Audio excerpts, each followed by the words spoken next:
Hello everyone, আমার নতুন সংসারের জন্য এখন রোজই টুকটাক করে কিছু কিছু জিনিস কিনতেই হচ্ছে। তাই সন্ধ্যাবেলা একটু করে বাজার যাচ্ছি, যেগুলো প্রয়োজন কিনে আনছি। এখানে কিছু ফুল কিনছিলাম, কারণ পরদিনই ছিল বিপত্তারিণী পুজো, আর আমার শাশুড়ি মা বিপত্তারিণী পুজোর ব্রত করেন। তো যেহেতু এবছর এখানেই আছেন, তাই আমার এই যে রুমটা আমরা নিয়েছি, এখানেই ছোট করে কিন্তু বিপত্তারিণী পুজো হয়েছিল। আমি আসার আগে একটা দুর্গা মূর্তি কিনেছিলাম, ওইটারই পুজো করেছিলেন আমার শ্বশুরমশাই। আর এই যে বিপত্তারিণীর সুতো, তারপর প্রসাদ খেয়ে নিলাম। এটা হলো নেক্সট দিন সকালবেলা। সেই দিন আর কোনো ভিডিও করিনি। আমার শ্বশুরমশাই ইলিশ মাছ খেতে ভীষণ ভালোবাসেন, তাই তিনি সকাল সকাল বাজার গিয়ে একটু ইলিশ মাছ এনেছিলেন।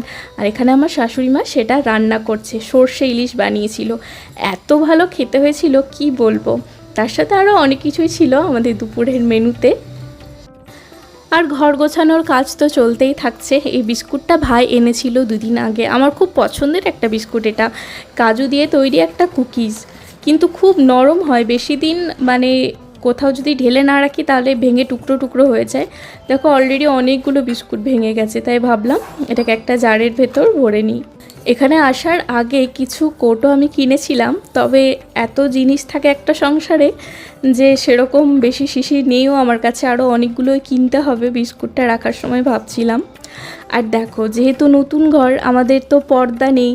আর এখানে সমস্ত ফ্ল্যাটের জানলা না কাঁচের হয়, যেগুলো বাইরে থেকে মানে পর্দা না দিলে ভেতরে অনেক কিছু দেখা যায়। তো আমরা কিছুদিন এরকম শাড়ি গামছা দিয়ে কাজ চালাচ্ছিলাম। তারপর ফাইনালি আমি ফ্লিপকার্ট থেকে কয়েকটা পর্দা অর্ডার করেছিলাম।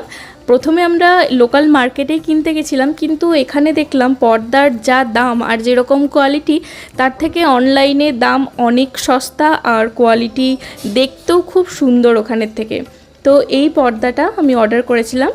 কেমন লাগছে এই পর্দাটা লাগিয়ে তোমরা কমেন্ট করে জানিও। নতুন নতুন যা করব তোমাদের সাথে একটু একটু করে শেয়ার করব। আজকের মতো এইটুকুই, দেখা হবে নেক্সট ব্লগে। টাটা।